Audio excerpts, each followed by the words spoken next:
provide ng mga loans. Pero pag yung mga farmers na malapit sa amin dito, recommenda namin na nagpunta sila sa land bank at sa mga rural banks. Yung mga rural banks kasi, pwede silang umutang sa gobyerno ng pera na ipapautang nila sa mga farmers. At least yung pera pa rin ng gobyerno yung pinapautang nila.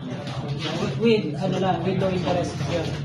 So, yung mga nag-a-apply dito sa amin, nagtatanong ng mga, syempre, hindi lang naman yung para sa mga nag-umpisa para din yung sa mga, dati ng mga farmers na kinakapos sa puhunan. Ito, kulang yung kanilang puhunan, nire-recommenda namin na mag-loan sila sa bangko. Kasi lalo sa land bank, yung mga programa nila ito, as low as 2% per annum yung interest. Mababa yung malayo compared sa ibang lending institutions. So, kung hindi sila makapag-apply sa land bank, meron din naman yung mga rural banks na nasa paligid lang rin natin sa may kada at saka yung na nakakonect sa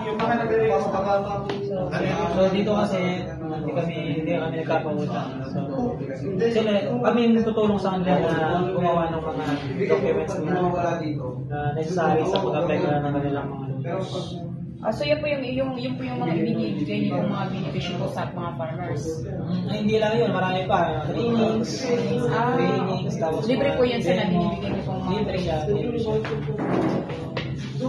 Lalo sa libre yung mga program. Saan po yung ginaganap, sir, yung pag nabibigay po kayo ng libre training po? Saan po? Sa mga barangay. Nag-identify kami ng mga barangays na pwedeng ipagdausan ng mga training sa seminars. Siyempre, pagka interesado yung kailangan kasi collective din yung isang grupo siya. Hindi naman kami magkakatakadali yung paglilima lang. 25 to 30 farmers. Kung na-organize nila yun, tulungan namin sila na magkaroon ng mga training sessions.